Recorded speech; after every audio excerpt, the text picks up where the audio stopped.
বোৰ্ডৰ এটা আচৰিত সিদ্ধান্তৰ কাৰণেই 2025 বৰ্ষৰ মেট্ৰিক পৰীক্ষাত সমাজ বিজ্ঞানত ফেইল কৰিব বহুত ছাত্ৰ-ছাত্ৰী। তো ষ্টুডেণ্টছ, তোমালোকে হয়তো বহুতেই জানা সমাজ বিজ্ঞানৰ কুৱেশ্যন পেপাৰ বহুত টান আছিল আৰু এই সমাজ বিজ্ঞানৰ কুৱেশ্যন পেপাৰত এক্সট্ৰা মাৰ্কছ দিয়াৰ বাবে ছাত্ৰ-ছাত্ৰীসকলে দাবী কৰিছিল, কিন্তু বোৰ্ডৰ তৰফৰ পৰা এই বিষয়ে কোনো ধৰণৰ ৰিপ্লাই অহা নাছিল।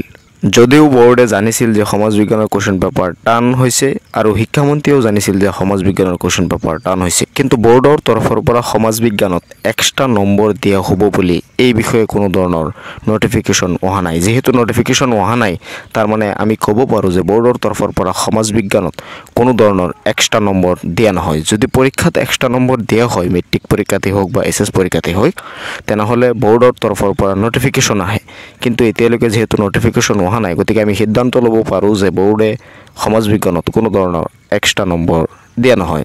ইয়াৰ মানে সমাজ বিজ্ঞানত ফেইল কৰিব বহুত ছাত্ৰ-ছাত্ৰী, কাৰণ বহুতৰে পৰীক্ষা বেয়া হৈছে বুলি বহুতে কমেণ্ট কৰিছিল। লাগিছিল অন্ততঃ ছাত্ৰ-ছাত্ৰীক 5 মাৰ্ক হ'লেও সমাজ বিজ্ঞানত দিব লাগিছিল। যিহেতু দিয়া নাই, যিসকলে নেকি সমাজ বিজ্ঞানত পৰীক্ষাত লিখিছা তেওঁলোকে অন্ততঃ পাছ কৰিবা, কোনো ধৰণৰ টেনশ্যন কৰিব তোমালোকৰ নালাগে। আৰু সমাজ বিজ্ঞানৰ বহি নিশ্চয় তোমালোকৰ অলপ ইজিকৈ চোৱা হ'ব, যাতে ছাত্ৰ-ছাত্ৰীসকল পাছ কৰিব পাৰে আৰু গ্ৰেছ মাৰ্কো দিয়া হ'ব, টেনশ্যন কৰিব নালাগে। আজি তোমালোকৰ পৰীক্ষা সমাপ্ত হ'ল। মেট্ৰিক পৰীক্ষা 2025 বৰ্ষত 3 মাৰ্চলৈকে আছিল, আজি 3 তাৰিখ।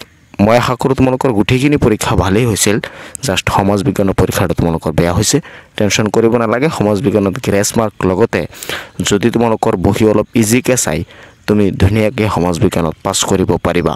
তো এই বিষয়ে বহুতে জানিব বিচাৰি আছিলে যে সমাজ বিজ্ঞানত এক্সট্ৰা নম্বৰ দিয়া হ'ব নেকি বা বোৰ্ডৰ তৰফৰ পৰা কি ৰিপ্লাই আহিছে। মই তোমালোকক জনাই দিছোঁ, বোৰ্ডৰ তৰফৰ পৰা কোনো ধৰণৰ এই বিষয়ে ৰিপ্লাই অহা নাই যে এক্সট্ৰা মাৰ্কছ দিয়া হ'ব পাৰে। অলপ পাছত বা 2 এদিন পাছত তেওঁলোকে এটা নটিফিকেশ্যন ওলাব পাৰে, যদি তেওঁলোকে বিবেচনা কৰে দিব পাৰে, আৰু যদি নিদিয়ে তেনেহ'লে মই আৰু তুমি একো কৰিব নোৱাৰিম। এইটো সম্পূৰ্ণ বোৰ্ডৰ ওপৰতহে দায়িত্ব। তো ষ্টুডেণ্টছ, এইখিনি আছিল জনাব লগা, মই তোমালোকক জনাই দিছোঁ। যিহেতু বহুতে জানিব বিচাৰা, গতিকে এই ভিডিঅ'টো বনাই মই তোমালোকক জনাই দিছোঁ। যিহেতু মই এটা ভিডিঅ' বনাইছিলোঁ আৰু বোৰ্ডক এটা ৰিকুৱেষ্ট কৰিছিলোঁ, তোমালোকে হয়তো দেখা পাইছা, এটা ৰিকুৱেষ্ট কৰি এটা ভিডিঅ' বনাইছিলোঁ, কিন্তু কোনো ধৰণৰ লাভ হোৱা নাই।